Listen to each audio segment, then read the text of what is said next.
ওৰাঙৰ ধনশ্ৰীঘাট শংকৰদেৱ শিশু বিদ্যা নিকেতনত হাইস্কুল শিক্ষান্ত পৰীক্ষাত সুখ্যাতিৰে উত্তীৰ্ণ ছাত্ৰ ছাত্ৰীক সম্বৰ্ধনা। ওদালগুৰি জিলাৰ ওৰাঙৰ ধনশ্ৰীঘাট শংকৰদেৱ শিশু বিদ্যা নিকেতনত হাইস্কুল শিক্ষান্ত পৰীক্ষাত উত্তীৰ্ণ ছাত্ৰ ছাত্ৰীক সম্বৰ্ধনা জ্ঞাপন কৰে।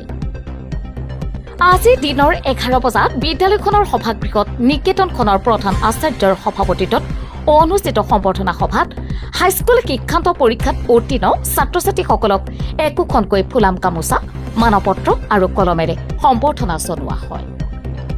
ভাল লাগিছে বহুত, কাৰণ আমি এইখন নিকেতনতে আমি 12 বছৰ অধ্যয়ন কৰি ওলাই গৈ এটা ভাল ফলাফল দেখুৱাব পাৰিছোঁ আমাৰ আচাৰ্যসকলৰ বাবে। গতিকে আমাক আজি এই নিকেতনতে সম্বৰ্ধনা অনুষ্ঠানৰ বাবে মতা হৈছে আৰু আমি খুব সুখী। আমি আগলৈও যাতে নিকেতনখনৰ সুনাম কঢ়িয়াই নিব পাৰোঁ তাৰে চেষ্টা কৰিম আৰু আচাৰ্যহঁতৰতো আশীৰ্বাদ আছে। তোমাৰ নামটো? নমস্কাৰ, মোৰ নাম কৃষ্ণালী হাজৰিকা। কেনেকুৱা হৈছে ফলাফল? এইবাৰ মই ফলাফল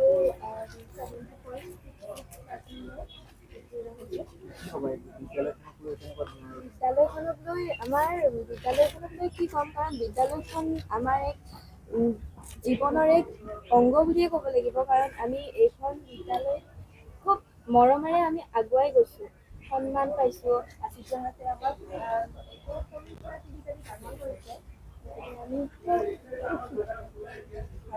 ধনশ্ৰীঘাট শংকৰদেৱ শিশু বিদ্যা নিকেতনৰ 2025 বৰ্ষৰ হাইস্কুল শিক্ষান্ত পৰীক্ষাৰ অভিনন্দন অনুষ্ঠান এটা আছিলে।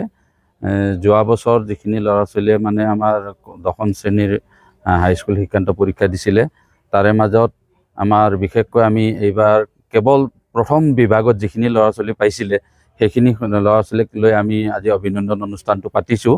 অভিনন্দন অনুষ্ঠানটো অৱশ্যে অকণমান পলম হ'ল, আমাৰ বিভিন্ন কিছুমান অসুবিধাৰ কাৰণে। আমাৰ মুঠ 18গৰাকী ছাত্ৰ ছাত্ৰীয়ে পৰীক্ষা দিছিলে। গোটেইকেইজনে পাছ কৰিছে, 100% উত্তীৰ্ণ। তাৰে মাজত 10গৰাকীয়ে প্ৰথম বিভাগত, 6গৰাকী দ্বিতীয় বিভাগত আৰু 2গৰাকীয়ে তৃতীয় বিভাগত উত্তীৰ্ণ হৈ আমাৰ শংকৰদেৱ শিশু বিদ্যা নিকেতন ধনশ্ৰীঘাটৰ এটা গৌৰৱ অক্ষুণ্ণ ৰাখিছে। আমি বিগত বছৰো অৱশ্যে আমি 100% উত্তীৰ্ণ হৈ আহিছিলোঁ, কিন্তু এইবাৰ আমাৰ অলপ ল'ৰা ছোৱালীখিনি যিখিনি আমি দুৰ্বল বুলি ভাবিছিলোঁ তেওঁলোকক পিছতীয়াকৈ গম পালোঁ তেওঁলোক ইমান দুৰ্বল নহয়। তেখেতসকলে যথেষ্ট কষ্ট কৰিছে, কষ্ট কৰি তেওঁলোকে ভাল ফল দেখাইছে। গতিকে আমি তৃতীয় বিভাগত মাত্ৰ 2জনহে গ'ল, গতিকে প্ৰথম বিভাগতে আমাৰ যথেষ্ট আগবাঢ়ি গ'ল। 10জনে প্ৰথম বিভাগ পালে, 6গৰাকীয়ে দ্বিতীয় বিভাগত আৰু 6গৰাকীয়ে কিন্তু দ্বিতীয় বিভাগত পাইছে যদিও দুটা এটাত প্ৰত্যেকৰে লেটাৰ আছে বুলি ক'ব পাৰি। আৰু যিকেইগৰাকী আছে এজনে ষ্টাৰ পাইছে, বাকীকেইজনে ষ্টাৰ পোৱা নাই যদিও কিন্তু 2-3টা কৰি প্ৰত্যেকটো বিষয়ত তেওঁলোকৰ লেটাৰ আছে। আৰু এইবাৰ আমাৰ সৰ্বোচ্চ 6গৰাকীয়ে বিজ্ঞানত মানে লেটাৰ পাইছে। বিজ্ঞানৰ লেটাৰৰ সংখ্যাটো আমাৰ যথেষ্ট বেছি। তাৰপিছত অসমীয়াটো পালে আৰু আমাৰ ইলেক্টিভ ছাবজেক্ট হিন্দীটো লেটাৰ পাইছে।